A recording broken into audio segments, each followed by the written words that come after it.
기미는 못 고친다, 나쁜 소문이 좀 나게 된 거죠. 하지만 기미는 잡을 수가 있는 거고, 색소가 좀 잘생기시는 분들한테 주의사항으로 알려드리는 것들이 입니다. 지워지는 듯 하지만 또 생기고 반복이 될 수가 있어요. 요즘에는 피부 장벽 회복 크림들은 크림이라든지 크림 같은 이런 추천드리는 수분 크림이 됩니다.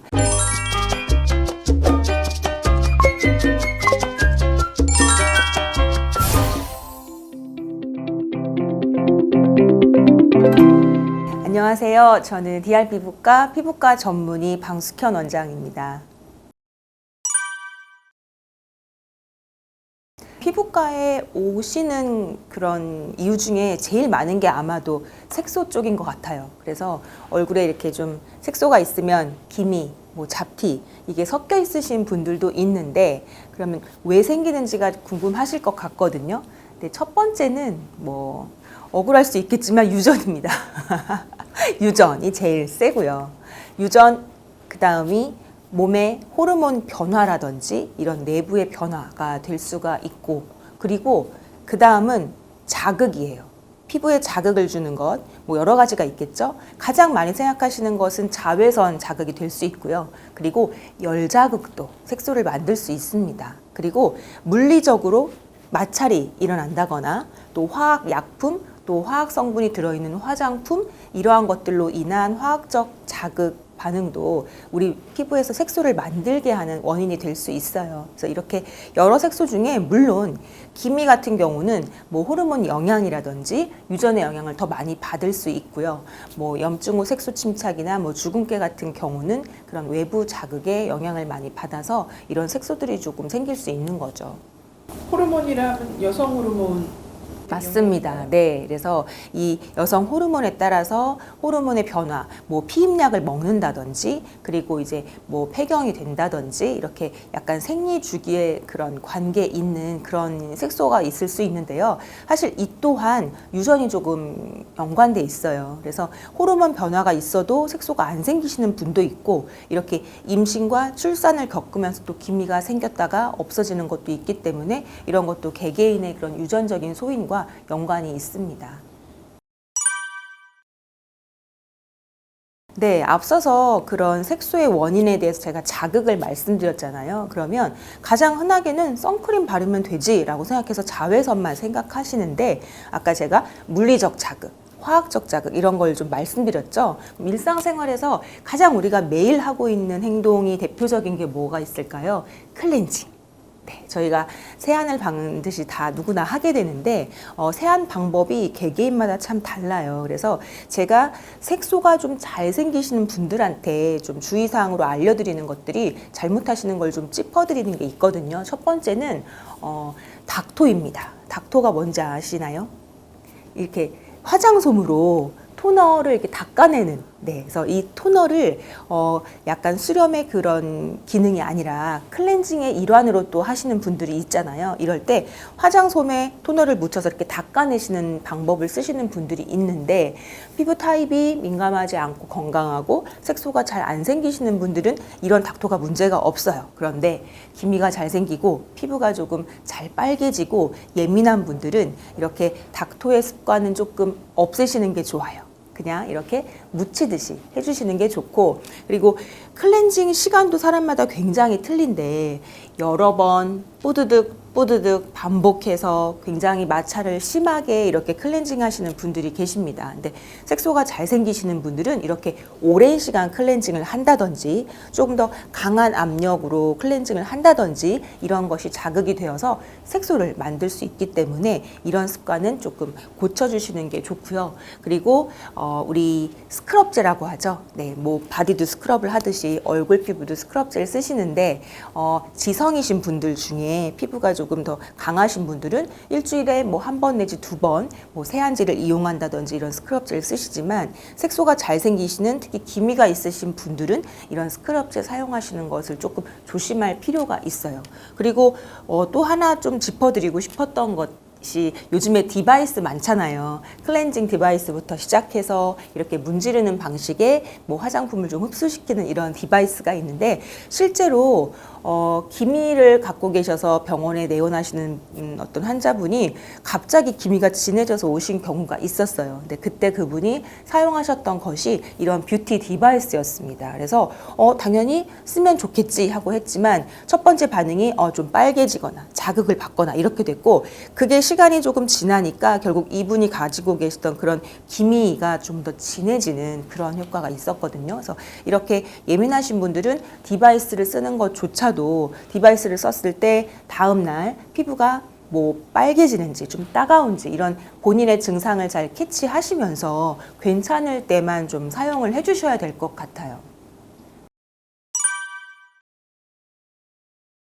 피부가 이 약간 피부 장벽이 약해서 예민하신 분들은 이렇게 문지르는 것만으로도 피부가 자극을 받거든요. 그래서 자극을 받으면 붉어지고 예민해지고, 근데 이 색소라는 거는 누가 나를 공격했을 때 그 방어 작용으로 생기는 게 색소예요. 그래서 아까 여러 가지 자극이 기미나 잡티를 만든다고 했던 이유 자체가 이렇게 공격하는 것들이 자꾸 쌓이면 내가 나를 방어하기 위해서 색소를 만드는데, 예민하신 분들은 이 방어 작용으로 색소를 만들어낸다는 거죠. 그래서 닥토를 했을 때 괜찮으신 분은 하셔도 되는 거고, 내가 약간 화장솜으로 문질렀더니 피부가 좀 따갑네, 좀 빨개지네 하시는 분들은 이 다음에 이 코스가 바로 색소가 만들어지는 거거든요. 빨간 거에서 그냥 그만두면 좋은데 이후 반응들이 색소가 만들어지는 과정이기 때문에 이렇게 예민하신 분들이 한해서만 닥토를 조금 조심해 주시면 좋겠다라고 말씀을 드리는 거죠.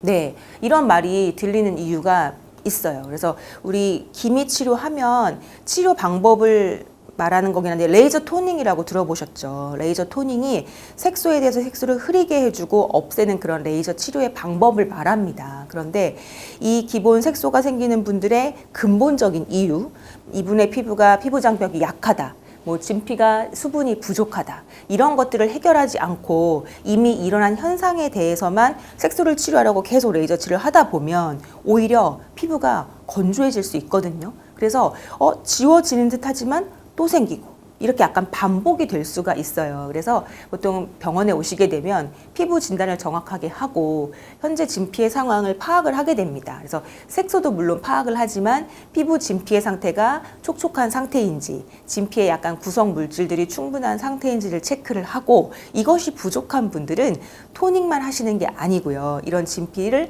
건강하게 할 수 있는 그런 성분들을 주입하거나 침투하거나 이런 치료들을 같이 해주셔야 하는 거죠. 그래서 이제 오해가 있는 것은 이렇게 침투나 영양물질을 넣지 않고 레이저만 반복해서 결국은 재발하는 경우가 있기 때문에 레이저 치료에도 소용이 없고, 할 때는 조금 좋아지는 것 같은데 그만두면 다시 생기고 기미는 못 고친다, 이런 약간 나쁜 소문이 좀 나게 된 거죠. 하지만 정확히 파악해서 피부에 필요한 것들을 해준다면 기미는 잡을 수가 있는 거고, 그리고 유지하기 위한 그런 어떤 좋은 치료 방법들이 있기 때문에 좀 더 정확하게 진단 후에 치료를 하는 것을 추천드립니다.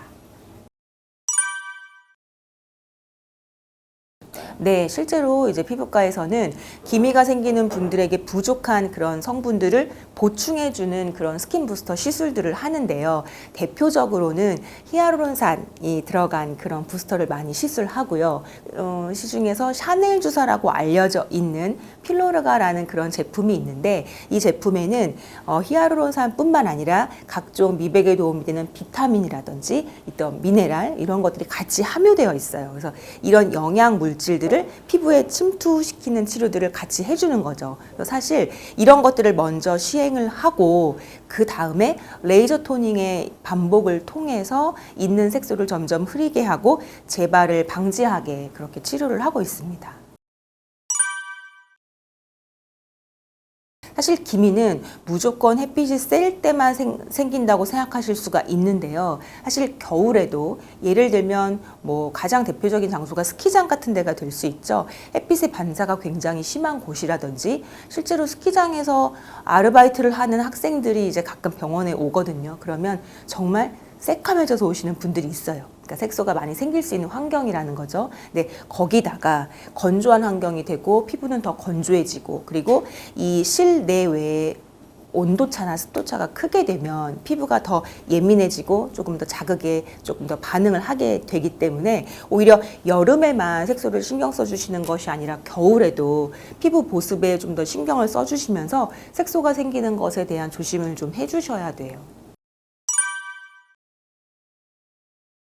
네, 그래서 집에서 홈케어를 하시는 방법은 기본에 좀 충실하시는 것인데요. 이 피부의 보습을 피부 장벽 기능을 좀 튼튼하게 해주는 그런 수분 크림들이 있습니다. 그래서 이런 피부 장벽 회복을 도와주는 수분 크림을 조금 잘 바르는 것과 또 하나 이제 꼭 기억하실 것은 기미가 있거나 색소가 있으면 그런 색소를 없애주는 기능성 화장품들을 많이 쓰시거든요. 그런데 예민한 상태에서는 이런 기능성 성분조차 자극이 될 수가 있어요. 그래서 발랐을 때 만약에 그런 에센스를 발랐을 때 좀 따가워요. 그러면 중지하셔야 돼요. 그리고 다시 피부 장벽을 위한 수분크림 위주로만 케어를 해주셔야 하고 괜찮아지면 이 수분크림 전에 그런 기능성 에센스를 하나 써주시는 건 괜찮죠. 근데 보통 추천드리는 루틴은 이런 피부 장벽 회복 수분크림을 쓰시고 밤에는 이 사이에 비타민C가 대표적인 항산화제면서 미백제잖아요. 비타민C 에센스 정도를 하나 넣어주시는 것이 가장 기본적으로 조금 추천드리는 어떤 그 색소를 흐리게 하고 색소가 안 만들어지게 하는 그런 루틴 피부 케어가 될 수 있어요. 네, 수분크림은 단순히 내가 발라봤을 때 촉촉한 것은 사실 중요한 것이 아니고요. 이미 아시겠지만 좋은 향이 난다고 해서 좋은 것도 아니고요.